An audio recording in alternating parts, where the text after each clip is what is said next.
វីដេអូតារាលេងនៅវៀតណាមលើកនេះគឺមានសន្ទុះផ្ទុះខ្លាំងមែនទែនជាពិសេសបងៗគាត់ចង់ដឹងថាកន្លែងដើរលេងជាពិសេសកន្លែងទិញកៅអៅនៅវៀតណាមសម្រាប់វីដេអូថ្ងៃនេះខ្ញុំចង់ share ពី tip មួយចំនួនទៅកាន់អ្នកទាំងអស់គ្នាជាពិសេសអ្នកដែលគាត់ចូលចិត្ត shopping ក៏ដូចជាអ្នកដែលគាត់មានគម្រោងចង់យកអីវ៉ាវ៉ាន់លក់ពីវៀតណាមមកលក់នៅខ្មែរខ្ញុំគិតថាវីដេអូមួយនេះពិតជាសំខាន់ដោយសារតែអ្នកទាំងអស់គ្នាអាច save ជា budget ក៏ដូចជា save ទាំងពេលវេលាអ្នកទាំងអស់គ្នាបានច្រើនមែនតើហ្មងគឺជាធម្មតាដើម្បីទៅ shopping អីវ៉ាវ៉ាន់ local brand នៅវៀតណាមហ្នឹងយើងចាំបាច់ត្រូវទៅដល់វៀតណាមអញ្ចឹងគ្រាន់តែសាច់ចំណាយដើម្បីទៅទិញអីវ៉ាន់ហ្នឹងយើង spend អស់ច្រើនហើយទី1គឺយើង spend ទៅលើការជិះទៅវិញទៅមកថ្លៃគេងថ្លៃញ៉ាំអ្នកទាំងអស់គ្នានៅថ្លៃចំណាយអីផ្សេងទៀតដើម្បីទៅដល់កន្លែងហាងដែលអ្នកទាំងអស់គ្នាចង់ទិញហ្នឹងអញ្ចឹងអ្នកទាំងអស់គ្នាអាចគិតថាចុះបើសិនជាយើងទុកអាលុយចំណាយអស់ហ្នឹង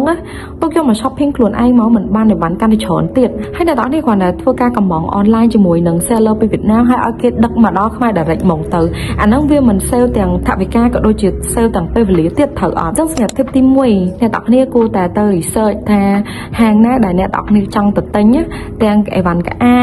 អីវ៉ាន់បញ្ជើងឬក៏អីផ្សេងដែលអ្នកទាំងគ្នាចង់ទិញហ្នឹងអ្នកទាំងគ្នាទៅ contact ជាមួយនឹងខាង seller ឬក៏ខាងហាងហ្នឹងហើយសួរគេថាគេ accept online order ក៏ដូចជាដឹកពីវៀតណាមមកខ្មែរអត់ពីដំបូងខ្ញុំក៏គិតដូចអ្នកទាំងគ្នាដែរខ្ញុំអត់ទុកចិត្តទេព្រោះយើងអត់ដឹងថា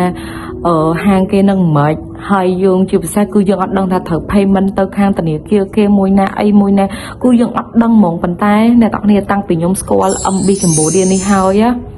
ជីវិតខ្ញុំគឺស្រស់បំប្រងហ្មងហើយកំង order អីពីវៀតណាមមកគឺងាយស្រួល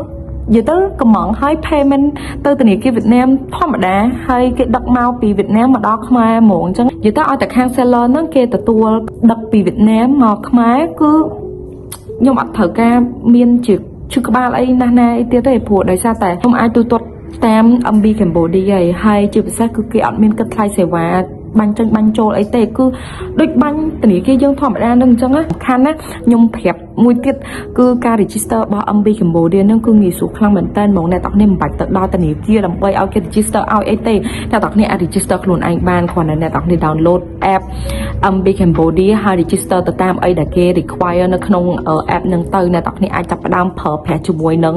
ការ payment online ទៅខាងធនាគារពីវៀតណាមហើយបើសិនជាអ្នកទាំងគ្នាមានចម្ងល់បន្ថែមជាមួយពាក់ព័ន្ធនឹងព័ត៌មានពីខាង MB Bank អ្នកទាំងគ្នាអាចទៅសួរពីខាងធនាគារបានអញ្ចឹងអ្នកទាំងគ្នាគួរតែ download MB Cambodia Bank ម្នាក់មួយទៅដើម្បីសម្រួលក្នុងការចាយលុយអ្នកទាំងគ្នាឲ្យកាន់តែរហ័ស save ពេលវេលា save ទាំងថវិកាអ្នកទាំងអស់គ្នាទៀត